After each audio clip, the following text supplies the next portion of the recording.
সুপ্রিয় দর্শক আসসালামু আলাইকুম।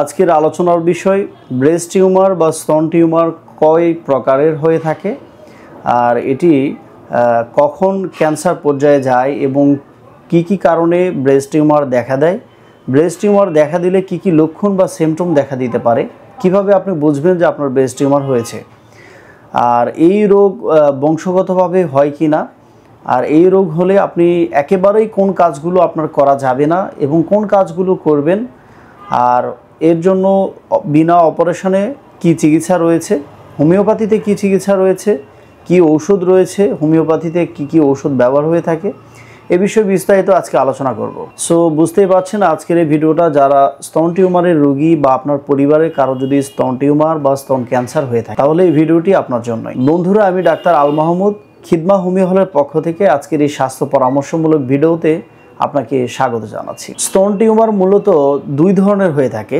একটি হচ্ছে বিনাইন টিউমার আর একটি ম্যালিগন্যান্ট টিউমার। স্তন টিউমার হলে কি লক্ষণ দেখা দেয়? স্তন টিউমার হলে স্তনের মধ্যে ব্যথা করে, স্তনের যে নিপল আছে বোটা ভিতরের মধ্যে ঢুকে যায়, এই বগলের নিচে এটি একটি গ্যালেন্ডুলা বা এটি একটি মাংসপিণ্ড ফুলে যায় বগলের নিচে। অনেক রোগীর ক্ষেত্রে এই লক্ষণ দেখা দেয়। স্তন টিউমার রোগ দেখা দিলে বোটা থেকে ডিসচার্জ হয়, অনেক ফ্লুইড নিঃসরিত হয়, আবার ব্লিডিং হতে পারে। ব্রেস্টের মধ্যে চাকা অনুভব হয়, মনে হয় যে ভিতরে একটি টিউমার আছে, চাপ দিলে সেখানে ব্যথা অনুভব হয়। স্তনের ভিতরে যে গুটির মতো হয়ে থাকে সেটি ধীরে ধীরে বড় হয়ে যায়, স্তনের আকৃতি স্বাভাবিক যা থাকার কথা তার থেকে ভিন্ন একটি রূপ নিয়ে নেয়। এখন আমরা আলোচনা করব যে বিনাইন টিউমারের মধ্যে কি প্রকার রয়েছে তা নিয়ে। বিনাইন টিউমারের মধ্যে রয়েছে ফাইব্রোসিস্ট, সিস্ট এবং ফাইব্রোসিস্টিক যে পরিবর্তন হয় সেটি লক্ষ্য করা যায়। বিনাইন টিউমার নন ক্যান্সারাস, অর্থাৎ বিনাইন টিউমার হলে সেই রোগীর ক্যান্সারাস কোনো পয়জন থাকে না, অর্থাৎ বিনাইন টিউমার মানে হচ্ছে এই রোগীদের ক্যান্সার নাই, শুধু টিউমার। আর যেই টিউমারের মধ্যে ক্যান্সার রয়েছে সেটিকে ম্যালিগন্যান্ট টিউমার বলা হয়। Number 1 invasive ductal carcinoma, number 2 invasive লোভুলার কার্সিনোমা। এছাড়া আরও অন্যান্য বিরল প্রকৃতির কার্সিনোমা অর্থাৎ ক্যান্সারাস পয়জন ক্যারি করে এই ম্যালিগন্যান্ট টিউমারের ভিতরে। এখন আমরা আলোচনা করব যে এই টিউমার, ব্রেস্ট টিউমার কেন হয়ে থাকে, স্তনের মধ্যে এই টিউমার কেন হয়ে থাকে তা নিয়ে। এটি নানাবিধ কারণে হয়ে থাকে, যেমন মাসিক চক্র অনিয়মিত হওয়ার কারণে, অতিরিক্ত মানসিক ডিপ্রেশনে থাকার কারণে, এছাড়া রেডিয়েশন এক্সপোজারের কারণে ব্রেস্ট টিউমার হয়ে থাকে। দীর্ঘদিন হরমোনাল কন্ট্রাসেপটিক ব্যবহারের কারণে এই স্তন টিউমার দেখা দেয়।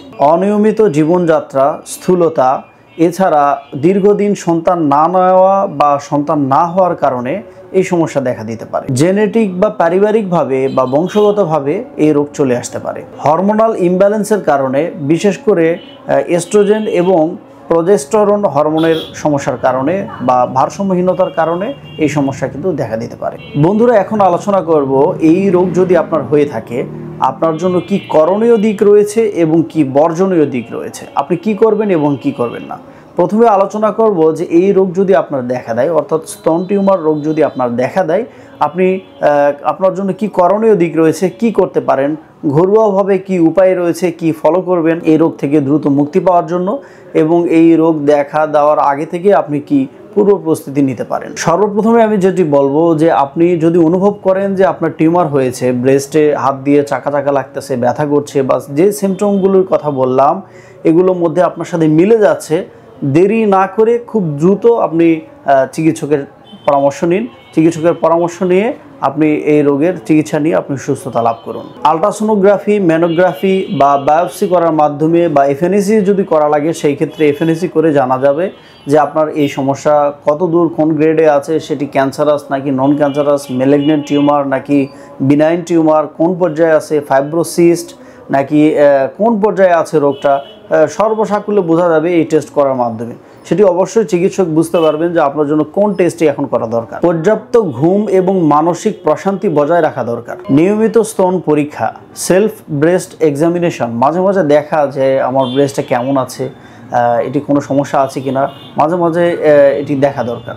এখন আলোচনা করব বর্জনীয় কী দিক রয়েছে, এই সমস্যা দেখা দিলে আপনি কি করবেন না সে সম্পর্কে। টিউমার দেখা দিলে দেরি বা অবহেলা করার কোনো অবকাশ নাই, একদমই দেরি করা যাবে না, খুব দ্রুত চিকিৎসকের পরামর্শ নিন। নিজে নিজে ওষুধ খাওয়া থেকে বিরত থাকুন।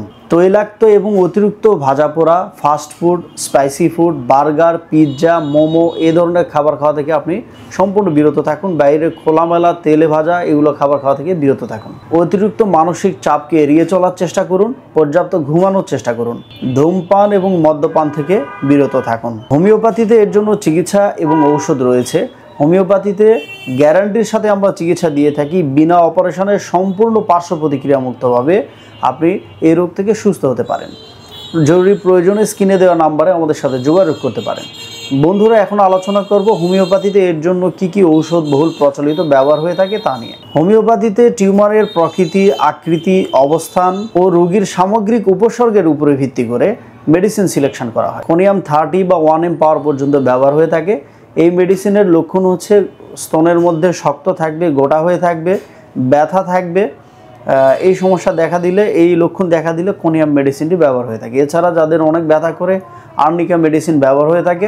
যাদের ব্রেস্টের মধ্যে দুধ জমাট বেঁধে থাকে এবং যাদের স্তনের মধ্যে অনেক ব্যথা আছে এবং স্তন টান হয়ে থাকে এবং ভিতরে দুধ জমাট বেঁধে থাকে, তাদের জন্য ফাইটোলক্কা মেডিসিনটি ভালো কাজ করে থাকে। যাদের বংশের কারো ক্যান্সার রোগ রয়েছে তাদের জন্য কার্সিনোসিন মেডিসিনটি ভালো কাজ করে থাকে। যাদের স্তন ক্যান্সার অলরেডি হয়ে গিয়েছে তাদের লক্ষণ ভেদে সরিনাম মেডিসিনটি ব্যবহার হতে পারে। যাদের স্তন শক্ত এবং দীর্ঘস্থায়ী শক্ত হয়ে থাকে, অনেক দিন থেকে শক্ত হয়ে আছে, তাদের জন্য ক্যালকেরিয়া ফ্লোর 6X মেডিসিনটি ভালো কাজ করে থাকে। এই মেডিসিনটি খাওয়ার নিয়ম সকালে 4 বড়ি, রাত্রেবেলা 4 বড়ি, সকালে 4 বড়ি, রাত্রেবেলা 4 বড়ি ভরা পেটে খেলে ভালো উপকার পাওয়া যায়। মনে রাখবেন, এই সমস্ত জটিল রোগের ক্ষেত্রে, এই সমস্ত ক্রনিক ডিজিজের জন্য ডাক্তারের পরামর্শ ছাড়া মেডিসিন যদি আপনি গ্রহণ করেন, যদি সেবন করেন, সেই ক্ষেত্রে আপনার বিপদ হতে পারে। সুতরাং আপনি একা একা মেডিসিন খাওয়া থেকে বিরত থাকুন।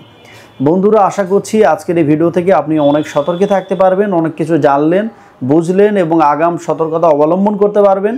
আপনার পরিবারের যদি কারো এই সমস্যা দেখা দেয়, আপনি সতর্কতা অবলম্বন করতে পারবেন, তাদেরকে বলতে পারবেন। সুতরাং এই ভিডিওটি অবশ্যই সবার মাঝে শেয়ার করে দিবেন। যাদের এই সমস্যা রয়েছে তারাও উপকৃত হতে পারবে। আপনি ভালো থাকুন, সুস্থ থাকুন, দেখতে থাকুন আমাদের এই চ্যানেলটি।